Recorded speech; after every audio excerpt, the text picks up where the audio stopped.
Equality before the law.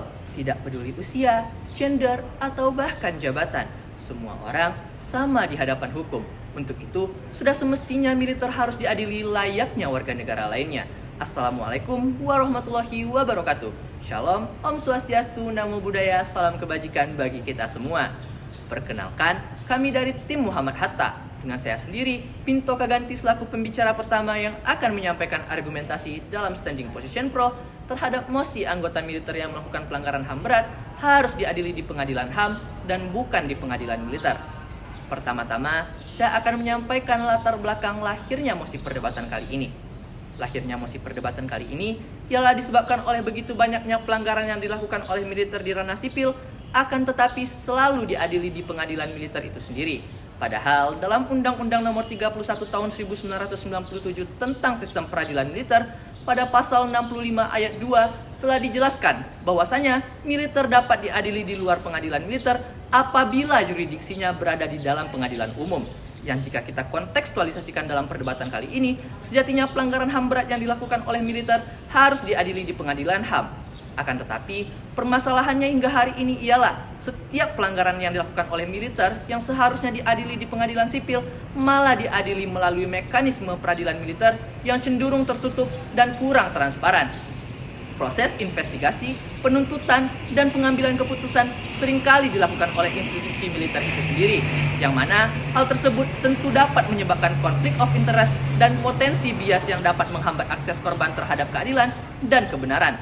Selain itu, pelaku pelanggaran HAM berat seringkali dijatuhi hukuman yang ringan, sementara atasan yang memberi perintah seolah-olah kebal akan hukum. Dewan juri yang terhormat, marilah kita naikkan satu tingkat perdebatan kita kali ini, yang mana dengan melakukan studi komparasi yang telah dilakukan oleh pengadilan militer di berbagai negara. Menurut standar hak asasi manusia internasional, pelanggaran HAM berat seperti penyiksaan dan pembunuhan di luar hukum harus diadili di pengadilan sipil yang independen. Dalam hal ini, tentu saja pengadilan HAM. Di Jerman contohnya, sejak tahun 1949 sudah tidak ada lagi pengadilan khusus militer. Semua pelanggaran hukum anggota militer harus diadili di pengadilan sipil, guna untuk memastikan bahwasannya semua orang sama di hadapan hukum. Di Meksiko, melalui putusan Mahkamah Agung, mereka telah memutuskan bahwa yuridiksi militer haruslah bersifat terbatas dan tidak digunakan untuk mengadili pelanggaran HAM yang dilakukan terhadap warga sipil. Pelanggaran HAM berat bukanlah kejahatan biasa. Pelanggaran HAM berat merupakan suatu tindakan yang merupakan extraordinary crime. Di saat militer melakukan pelanggaran atas perintah atasan yang kemudian diadili oleh institusi yang sama, tentu akan sangat bertentangan dengan rasionalitas terkait azas hukum nemo judex in causa sua, yang dapat menyebabkan konflik of interest dan abuse of power di dalam tubuh militer itu sendiri. Sejatinya, pasca reformasi desakan untuk mereformasi undang-undang peradilan militer seringkali mencuat. Akan tetapi, hingga kini belum kunjung terrealisasi. Jika kita berkaca pada mekanisme yang berlaku hari ini, fakta sejarah menunjukkan bahwasanya pelanggaran HAM berat yang dilakukan oleh militer dan diadili di pengadilan militer belum menemui titik terang. Nasib korban yang belum ditemukan serta keluarga korban yang ditinggalkan perlu untuk sama-sama kita perhatikan. Sehingga reformasi pengadilan militer penting untuk memastikan akuntabilitas dan mencegah impunitas. Untuk itu, guna menjamin keadilan bagi korban, yang mana dalam hal ini adalah pelanggaran HAM berat, dan memperkuat supremasi hukum dalam pelanggaran HAM, anggota militer harus diadili di pengadilan HAM yang independen dan bukan di pengadilan militer. Hal ini sejalan dengan standar HAM internasional dan praktik baik di berbagai negara, serta penting untuk membangun legitimasi dan kepercayaan masyarakat terhadap sistem hukum dan instansi militer itu sendiri. Dewan juri yang terhormat, dengan demikian, reformasi sistem peradilan militer di Indonesia menjadi langkah krusial dalam upaya penegakan HAM dan keadilan sejati. Untuk itu, kami ingin memberikan batasan yuridiksi terhadap pengadilan militer, terutama dalam mengadili pelanggaran HAM berat, harus diberikan kepada instansi yang independen. Dalam ini adalah pengadilan HAM itu sendiri. Dengan itu, kami dengan lugas, tegas, dan mantap mendukung adanya mosi perdebatan kali ini. Salam konstitusi. Fiat Justitia Ruat Gelo. keadilan harus ditegakkan walaupun harus mengorbankan kebaikan. Saya Adika Arif Raya Hidayat Fitroh selaku pembicara kedua dari tim Muhammad Hatta menolak mosi perdebatan hari ini, yakni anggota militer yang melakukan pelanggaran HAM berat harus diadili melalui mekanisme peradilan HAM, bukan pengadilan militer. Sebelum memasuki bangunan argumentasi kami, izinkan saya mendudukan mosi perdebatan kali ini. Yang pertama, pelanggaran HAM berat adalah kejahatan yang sangat serius terhadap nilai-nilai kemanusiaan seperti genosida dan kejahatan terhadap kemanusiaan yang dilakukan secara sistematis dan meluas.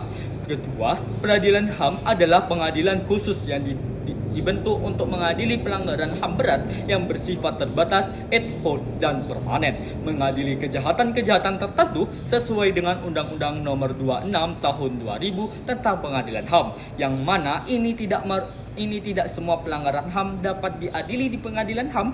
Hal ini berdampak pada banyaknya kasus pelanggaran HAM yang belum diadili. Yang ketiga, pengadilan militer adalah lembaga peradilan yang dibentuk berdasarkan Undang-Undang Nomor 31 Tahun 1997 tentang peradilan militer untuk mengadili anggota militer yang melakukan tindakan pidana baik dalam dinas maupun di luar dinas. Di dalam tubuh TNI sendiri memiliki satuan polisi militer yang bertanggung jawab atas penegakan hukum dan disiplin anggota militer layaknya kepolisian di sipil. Hal ini menentukan keraguan dari tim pro dalam penegakan hukum di militer karena polisi militer berbeda dengan anggota militer yang bertugas. Hadirnya mosi perdebatan hari kali ini berasal dari tidak efektif dan tidak hadirnya Undang-Undang Nomor 26 Tahun 2000 tentang Pengadilan HAM yang sampai saat ini belum dapat dirasakan masyarakat, yang membuat masih banyaknya pelanggaran HAM yang belum diadili. Dalam sistem hukum di Indonesia berlaku prinsip ganda dual justice, di mana warga sipil diadili di peradilan umum dan militer diadili di peradilan militer. Prinsip ini masih berlaku sampai saat ini dan belum dicabut oleh undang-undang apapun.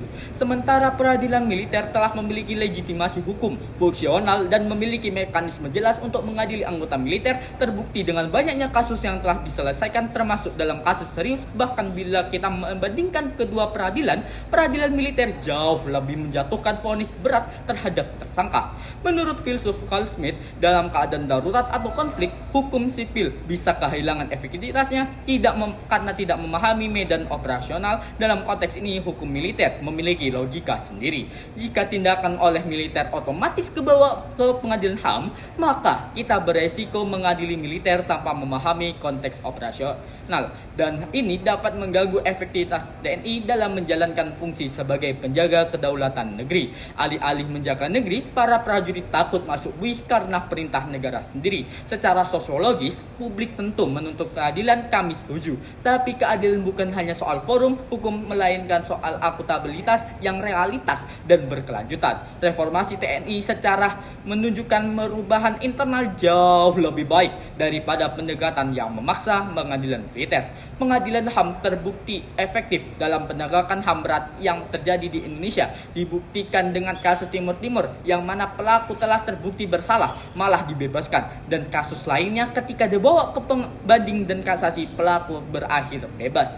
Hal ini berbanding terbalik dengan kita berkaca dengan peradilan militer di mana 3 anggota TNI yang terlibat dalam penembakan rental mobil di rest area tol Tangerang dan Merak yang dinyatakan bersalah atas pembunuhan berencana dan penadahan dijatuhi hukuman penjara seumur hidup serta dipecat dari dinas TNI. Hal ini bukti keseriusan TNI dalam penegakan hukum yang tak pandang bulu. Sementara menurut Komnas HAM terdapat 12 kasus pelanggaran berat di Indonesia yang belum diadili dan 500 kali lebih masyarakat meminta keadilan pelanggaran HAM berat, akan tetapi nyatanya sampai saat ini pengadilan HAM belum dapat mengadili para pelaku. Militer adalah institusi yang bekerja dalam situasi ekstrim seperti perang, operasi keamanan, dan penanganan konflik bersenjata. Maka pendekatan terhadap pelanggaran hukum oleh militer tidak dapat disamakan dengan pelaku sipil. Hal ini sejalan dengan negara adidaya Cina dan Rusia. Militer yang melakukan pelanggaran HAM berat tetap diadili di peradilan militer untuk menjaga operasional negara. Maka dari itu, kami menolak perdebatan kali ini yang harusnya diperkuat bukan mana pelaku diadili, tetapi bagaimana keadilan benar-benar ditegakkan secara proporsional dan kontekstual. Sekian dan terima kasih. Ubi Juicy Berry Medium. Di mana ada hak, di situ ada hukum. Saya Aris Kaulan Zahira selaku pembicara penyimpul pada mosi perdebatan ini. Dewan juri yang kami hormati, telah sampailah kita kepada akhir perdebatan. Tampaknya tim pro dan tim kontra sama-sama memiliki tujuan yang mulia, yaitu sama-sama menginginkan penegakan hukum yang adil terhadap pelaku pelanggaran HAM. Dewan juri yang terhormat, baik tim pro dan tim kontra sama-sama memberikan fakta yang mendukung argumentasi mereka. Rekan saya tim pro menekankan pentingnya menggunakan pengadilan HAM sebagaimana diatur dalam Undang-Undang Nomor 26 Tahun 2000 yang dinilai dapat menjamin transparansi dan menghindari impunitas. Tim pro juga menyatakan bahwa pelanggaran HAM berat seperti genosida dan kejahatan terhadap kemanusiaan harus diadili melalui pengadilan HAM, bukan melalui pengadilan militer. Namun Dewan Juri yang terhormat, di sisi lain tim kontra pun dapat memberikan argumentasi berdasarkan bukti dan fakta akurat. Tim kontra berpegang pada Undang-Undang Nomor 39 Tahun 1997 yang menegaskan bahwa anggota militer berada di bawah yurisdiksi hukum militer kecuali ada keputusan resmi untuk dialihkan. Tim kontra pun juga menyatakan tidak semua pelanggaran oleh militer harus langsung diarahkan kepada pengadilan HAM. Tim kontra juga menilai pengadilan HAM tidak efektif dalam menangani kasus pelanggaran HAM berat. Maka Dewan Juri yang terhormat, izinkan kami menarik benang merah dari mosi perdebatan ini, bahwa penegakan hukum terhadap pelanggaran HAM berat harus dilakukan secara adil, transparan, dan sesuai mekanisme hukum yang berlaku dengan tetap memperhatikan prinsip kesetaraan di hadapan hukum serta kejelasan yurisdiksi agar tidak terjadi tumpang tindih kewenangan. Dewan Juri yang terhormat, sebagai penutup, kami ingin menegaskan bahwa sudah saatnya Indonesia melakukan reformasi sistem peradilan militer.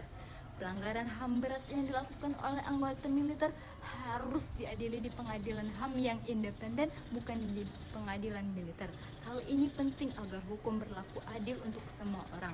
Sejatinya, pembicara pro telah menyampaikan bahwa negara seperti Jerman dan Meksiko sudah membuktikan bahwa langkah ini bukan hanya mungkin, tapi juga sangat efektif. Dengan demikian, kami menawarkan beberapa solusi yang lebih efektif.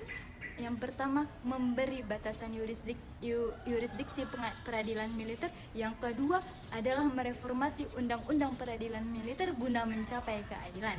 Namun Dewan Juri yang terhormat, terlepas dari itu semua, perdebatan bukanlah tentang menang dan kalah, tetapi tentang menemukan pencerahan dan solusi atas suatu masalah. Dengannya kedua rekanku baik tim pro dan tim kontra berhasil menghadirkan perdebatan yang komprehensif dan memberikan paradigma baru mengenai mekanisme pelanggaran HAM. Dengan pencerahan yang diberikan, sudah seharusnya bisa menjadi manfaat bagi kita semua.